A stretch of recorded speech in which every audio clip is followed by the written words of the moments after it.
बेरे बेरे होइया अत्याचार की बिहारी पर जान लैला हरदम रह छै तैयारी पर। बेरे बेरे होइया अत्याचार ई बिहारी पर। बेरे बेरे होइया अत्याचार की बिहारी हाँ अब खातिर चढ़न दे छै रेलगाड़ी पर। बेरे बेरे होइया अत्याचार ई बिहारी पर। बेरे बेरे होइया अत्याचार की बिहारी बेरे बेरे होइया अत्याचार ई बिहारी पर। बेरे बेरे होइया अत्याचार ए भैया देखो अन्नू रिकॉर्डिंग स्टूडियो। अत्याचार की होइया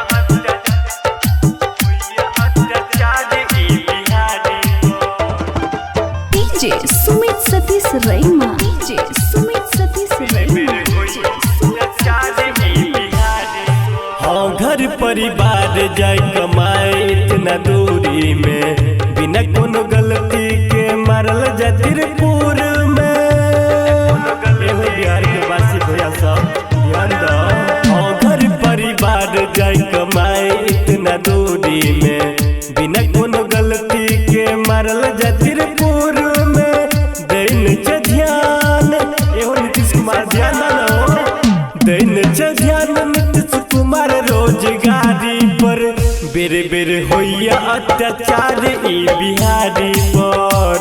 भैया सब ध्यान रखब। हाँ बेरे बेरे होइया अत्याचार ई बिहारी पर। बेरे बेरे होइया अत्याचार की बिहारी पर अन्नू रिकॉर्डिंग स्टूडियो। होइया अत्याचार की बिहारी पर बेरे बेरे होइया अत्याचार की बिहारी पर DJ Sumit Satish रैमा। DJ Sumit Satish रैमा। DJ Sumit Satish रैमा। हाँ एगो रोजगार खातिर करे खराब खून यो। लल्लू कमलेश कहे साहब ने अब जुल्म यो। हाँ एगो रोजगार खातिर करे खराब खून यो।